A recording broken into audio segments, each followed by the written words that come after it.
राम भक्तों के साथ विश्वासघात, पता लगी योगी को एक एक बात, अब नहीं बचेगा कोई भी गद्दार, पता लगे सबके नाम, तगड़ा एक्शन होना तय, गिरफ्तारी की सामने आई बात। टिन्नू यादव से लेकर गिनती करने वाले कर्मचारियों पर चलेगा हंटर। एसआईटी ने करीब 150 लोगों से की पूछताछ, अखिलेश के सवालों का भी मिलेगा अब जवाब, जानिए पूरी खबर। राम भक्तों की आस्था से खिलवाड़, अब गद्दारों का होगा हिसाब किताब। ये बात यूं ही नहीं कही जा रही, क्योंकि जिस राम मंदिर के लिए करोड़ों लोगों ने सालों तक इंतजार किया, जिस मंदिर में देश और दुनिया से आने वाले भक्त अपनी आस्था के साथ चढ़ावा चढ़ाते हैं, उसी चढ़ावे को लेकर उठे आरोपों ने हर राम भक्त को बेचैन कर दिया है। लेकिन अब इस मामले में बहुत बड़ी जानकारी, या यूं कहे कि योगी तक गद्दारों की पूरी जानकारी पहुंच चुकी है, जिसने सियासी गलियारों में भी हड़कंप मचा दिया है।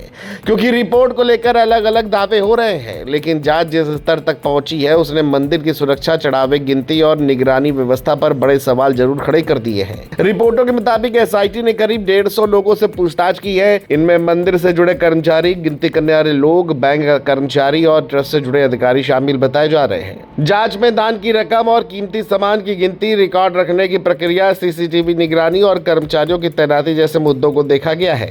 कुछ मीडिया रिपोर्टों में कहा गया है कि लगभग 30 लोगों की भूमिका संदिग्ध पाई गई है, जबकि प्रबंधन से जुड़े 20 से 25 लोगों की लापरवाही की भी जांच हो रही है। एसआईटी जांच में किन सवालों पर फोकस? दान की रकम की गिनती, कीमती सामान का रिकॉर्ड, सीसीटीवी निगरानी की जांच, कर्मचारियों की तैनाती, बैंक तक रकम पहुंचाने की प्रक्रिया, ट्रस्ट प्रबंधन की जवाबदेही। सबसे ज्यादा चर्चा टिन्नी यादव, ट्रस्ट के महासचिव चंपत राय, ट्रस्टी अनिल मिश्रा और निर्माण से जुड़े गोपाल राव के नामों को लेकर हो रही है। रिपोर्ट के अनुसार एसआईटी ने इन लोगों से पूछताछ की है और कुछ लोगों की भूमिका की जांच भी की जा रही है। कुछ खबरों में कार्रवाई या एफआईआर की संभावना का दावा भी किया गया है, लेकिन अभी तक किसी गिरफ्तारी या दोष सिद्ध होने की आधिकारिक पुष्टि नहीं हुई है।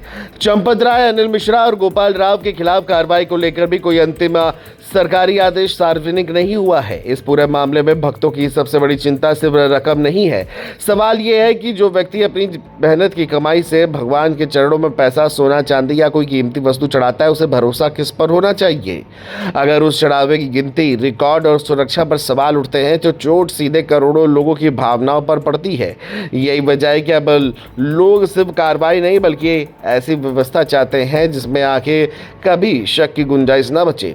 रिपोर्टों के मुताबिक एसआईटी ने सिर्फ कथित चोरी की जांच नहीं की, बल्कि मंदिर के पूरे प्रबंधन सिस्टम को भी देखा है। भर्ती कैसे हुई, कैसे जिम्मेदारी मिली, गिनती और जमा करने का सिस्टम कितना मजबूत था और निगरानी में कहां कमी रही। इन सभी बातों पर सवाल उठ रहे हैं। खबरों में यह भी कहा गया है कि एसआईटी ट्रस्ट की व्यवस्था में बदलाव, पेशेवर प्रबंधन और एक वरिष्ठ अधिकारी की निगरानी जैसी सिफारिशें कर सकती है। राम मंदिर निर्माण समिति के चेयरमैन नृपेंद्र मिश्रा ने भी प्रबंधन को ज्यादा व्यवस्थित और पेशेवर बनाने की जरूरत पर जोर दिया है। अगर ऐसी सिफारिशें आती हैं, तो ये सिर्फ दोषों पर कार्रवाई का मामला नहीं रहेगा, बल्कि मंदिर की पूरी व्यवस्था को मजबूत करने का मौका बन सकता है।